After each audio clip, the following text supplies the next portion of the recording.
Hello student, तो इस video में हम लोग जेई मेंस के अर्थमेटिक प्रोग्रेशन के प्रीवियस ईयर क्वेश्चंस देखेंगे और उससे आइडिया लगेगा कि फ्यूचर एग्जाम में किस तरह के क्वेश्चंस एपी से आ सकते हैं।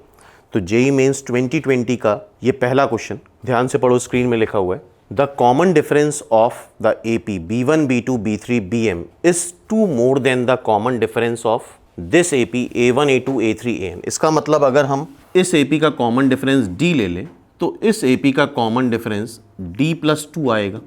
ठीक है, A40 दे रखा है -149, A100 दे रखा है -399, B100 दे रखा है A70, B1 की वैल्यू पूछिए।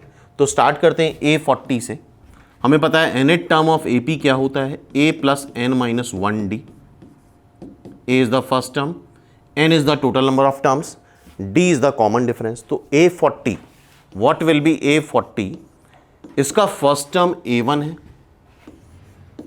प्लस 40 - 1 इंटू इसका कॉमन डिफरेंस D का आ रहा है, D इज इक्वल टू कितना दे रखा है -159। तो ये हो जाएगा A1 + 39D -159। This is our first equation. A100 दे रखा है A1 + 99D, 100 - 1D करेंगे तो 99D आ जाएगा। That is given to be -399। ये सेकेंड इक्वेशन है। ठीक है, अब हम क्या करते हैं, इन दोनों को सब्ट्रैक्ट कर देते हैं, फर्स्ट और सेकेंड इक्वेशन को। तो इसको सब्ट्रैक्ट करो, या हम बोल सकते हैं सेकेंड में से फर्स्ट सब्ट्रैक्ट कर देते हैं। सेकेंड में फर्स्ट सब्ट्रैक्ट करेंगे 60D आ जाएगा। ये इसमें 159 ऐड करोगे तुम तो ये 0 हो गया, ये आ गया 4 -240, D आ जाएगा तुम्हारा -4।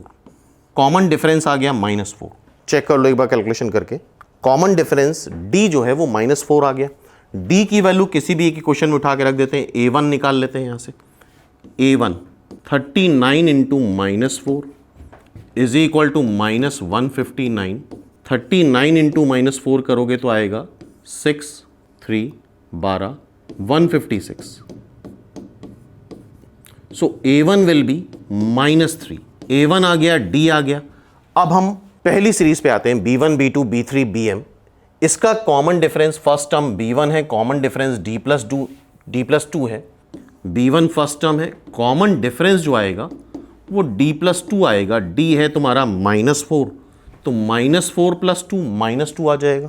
ठीक है, B100 दे रखा है A70, B100 है A70, B1 + 99 D, A70 है A + 69 D, A1 + 69 D। तो हमें B1 की वैल्यू निकालनी है। कैपिटल D अगर देखो तो आ रहा है -2, A1 आ रहा है -3, D क्या आ रहा है -4। पूरा कैलकुलेट कर लेते हैं, B1 कैलकुलेट करना है हमें। तो ये B1 हो जाएगा -198 -3, इसको मल्टीप्लाई कर लो, माइनस साइन आएगा, 3 24 और 3 -276। यह आ जाएगा -279, और इसमें -279 में तुम 198 ऐड कर दोगे या सब्ट्रैक्ट कर दोगे तो यह आ जाएगा तुम्हारा 81, जो कि माइनस में आएगा। कैलकुलेशन खुद से करके देख लो। So that is -81। तो first term, first series B1 का -81 आ रहा है। C is the answer.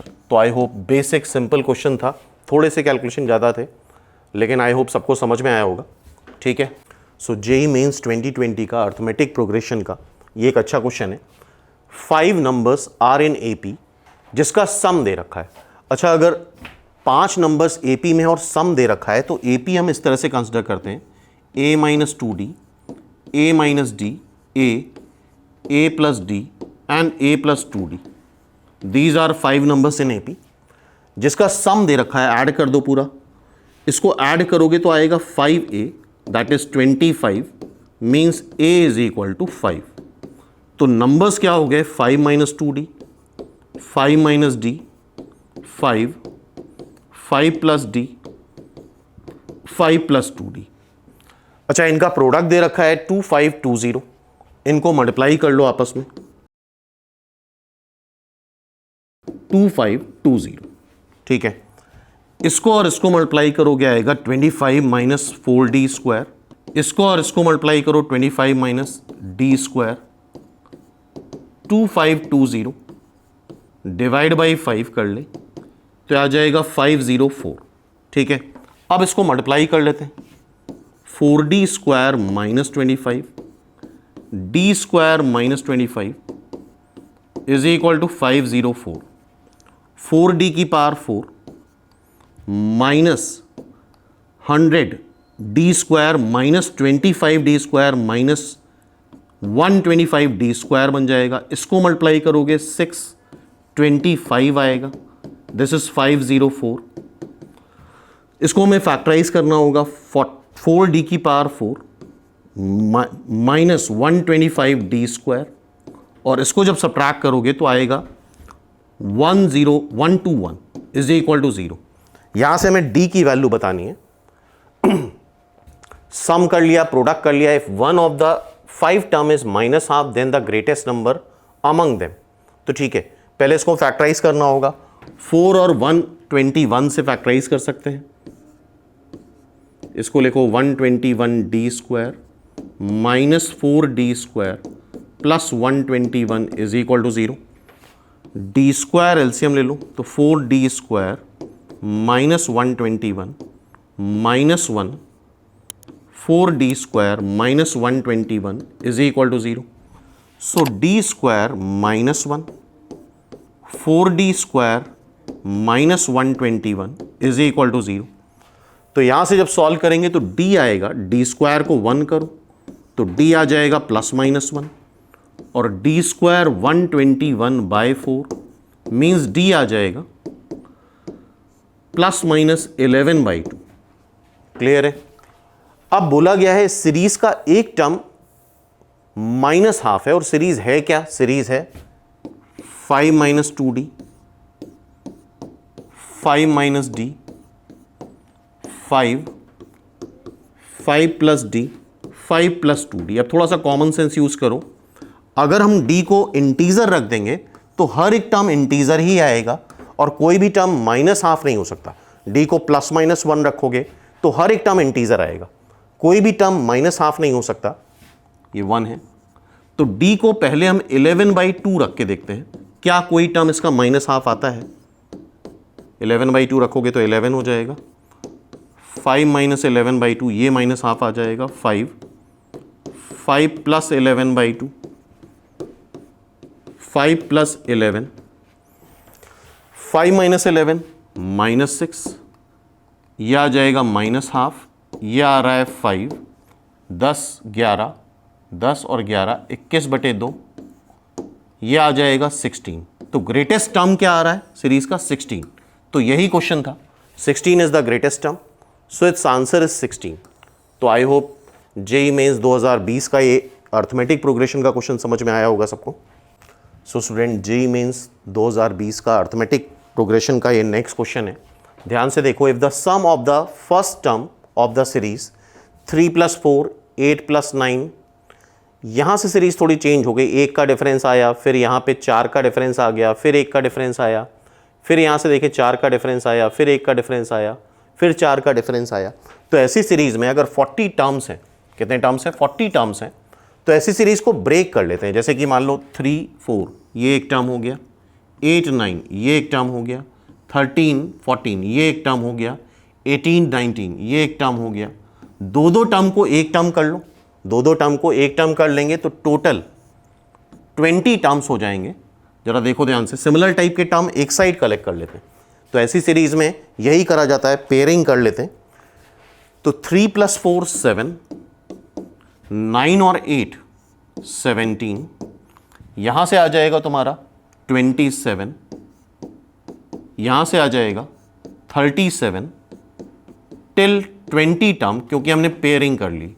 और इसका सम तुम्हें दे रखा है 102 m की वैल्यू पूछी गई। तो ठीक है, सीरीज का सम एपी का सम में आता है, 10 10 का डिफरेंस आ रहा है, 20 टर्म है n/2 ट्वाइस ए प्लस n माइनस 1, n क्या है 20 माइनस 1, कॉमन डिफरेंस कितना है 10 का, इज इक्वल टू 102m।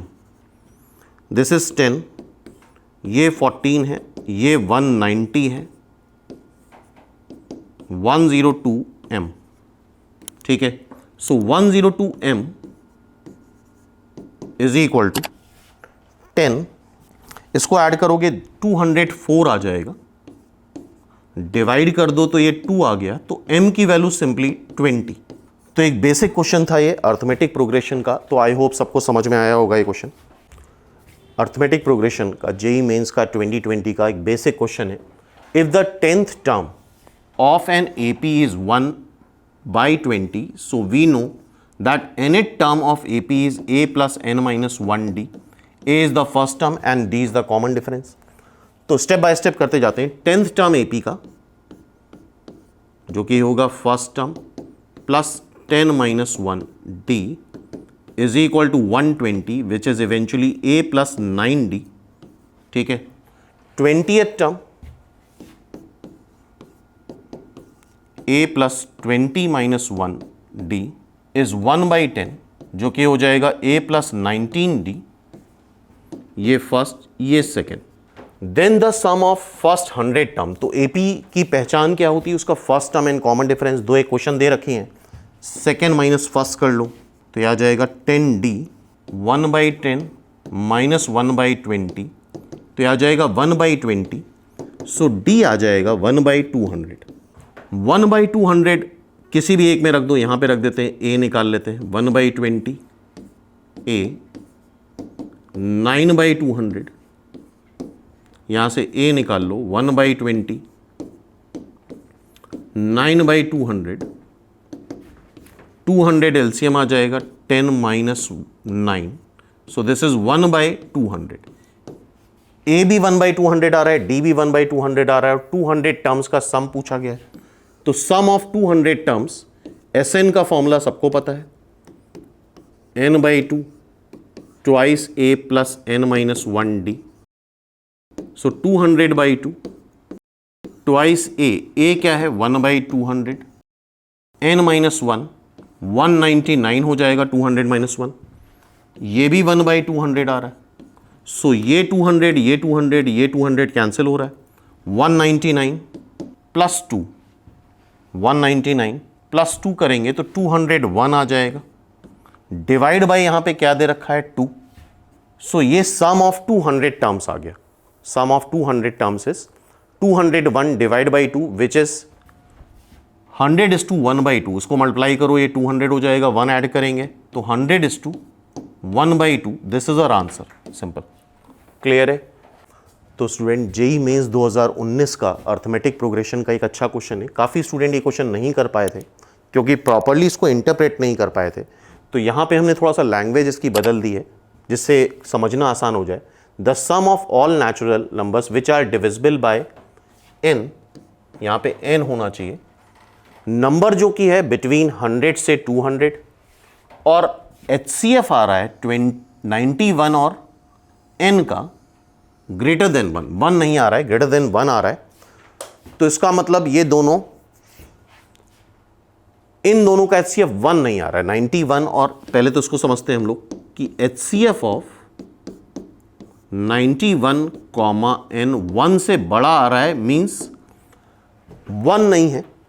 तो पहले हम 91 के फैक्टर करते हैं। 91 के फैक्टर 17 इंटू 3 13, ये 91 के फैक्टर होते हैं, क्लियर। अब दो नंबर्स का HCF अगर 1 नहीं आ रहा है, इट मीन्स उसमें कुछ ना कुछ कॉमन फैक्टर होना चाहिए। तो इसका मतलब n मस्ट हैव 7 और 13 एज अ मल्टीपल, या फिर 7 और 13 दोनों मल्टीपल हो जाए, मतलब 91 एज अ मल्टीपल हो जाए।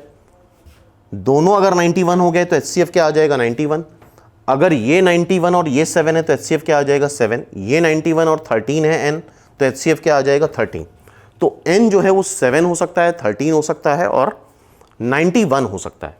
The sum of all natural number जो कि 100 से 200 के बीच में लाई कर रहे हैं,